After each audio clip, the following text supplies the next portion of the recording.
I want to talk about that very first moment you experience after you wake up. Not the coffee, not the notifications, not the mental checklist that tries to rush in before you've even taken a full breath.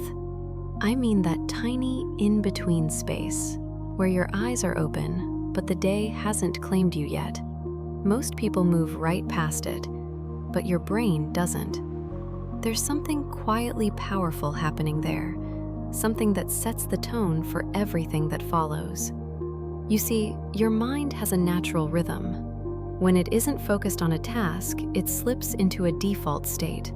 And first thing in the morning, that state is wide open, impressionable, almost listening. So whatever emotional tone meets you first, stress, urgency, pressure, or even that familiar thought of, "I'm already behind," your nervous system gently locks onto it and carries it forward. Not because you chose it, but because it arrived first. And this is where the shift begins.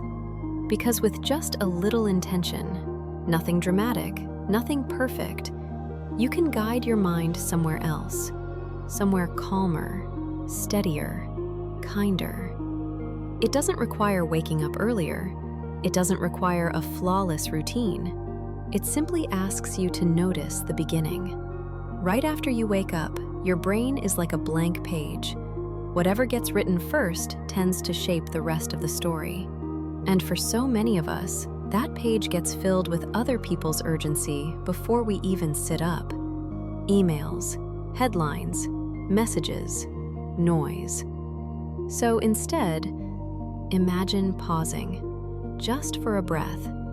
Before input, create regulation. A slow inhale through your nose, a steady exhale, nothing forced. This kind of breathing tells your body something important, that you're safe, that there's no emergency, that today doesn't need to be rushed into. And sometimes, kindly thinking something like, "Today is fresh new day. I'm in charge and will decide how it goes," is enough to break yesterday's loop. That isn't pretending everything is fine. It's caring for your nervous system the way you would care for someone you love.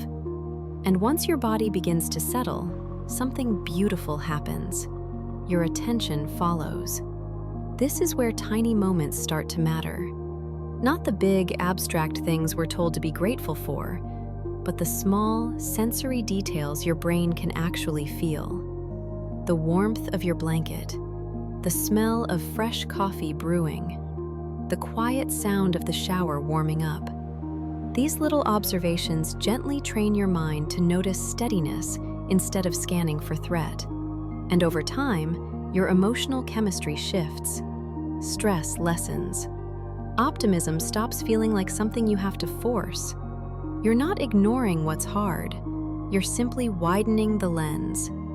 And if you're listening right now and feeling that quiet recognition, like, yes, this makes sense, you're welcome to like the video.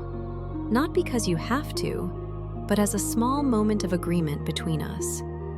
Now, let's talk about the body for a moment, because here's something we're rarely taught. Emotion doesn't start in the mind, it starts in the body. That's why thinking your way out of overwhelm often doesn't work. Sometimes the most loving thing you can do in the morning is move, just a little. Stretch your arms, roll your shoulders, stand up and shake out what you don't want to carry. Even 30 seconds of gentle movement changes your chemistry. Oxygen flows, motivation wakes up.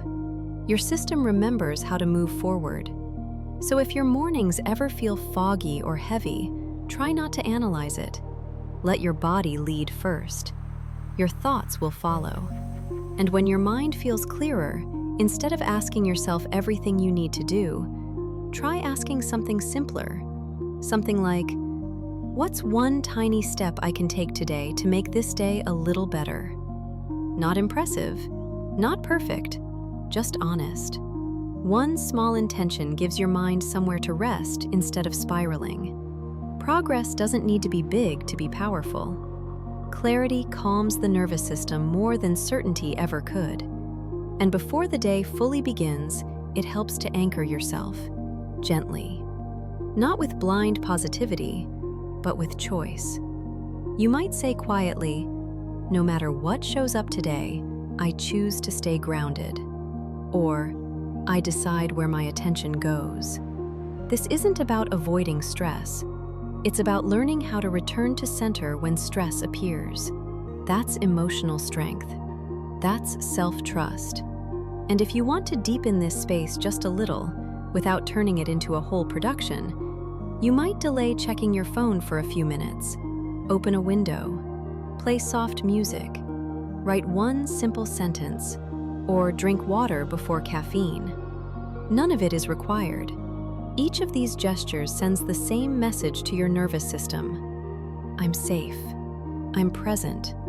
I get to begin this day on my terms. This isn't about perfect mornings. It's about creating a steady emotional baseline you can return to again and again. When you practice this, even briefly, you may notice less mental noise, faster recovery from stress, and a quiet confidence that doesn't depend on how the day unfolds. You may not control everything that happens, but you do control how you enter it. So take a few minutes, breathe, move, choose. Because when you start your day grounded, the rest of the day often follows. If this space feels like something you want more of, a place where you can slow down, relax, and reconnect with yourself, I'd love for you to subscribe to Dream with Intent. This is a gentle corner where we explore inner knowing, healing, and growth, together at a pace that honors you. Thank you for spending this moment with me. Take what you need and leave the rest.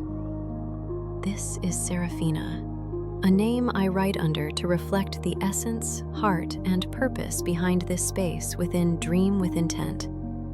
Thank you for being here. I'll see you again soon.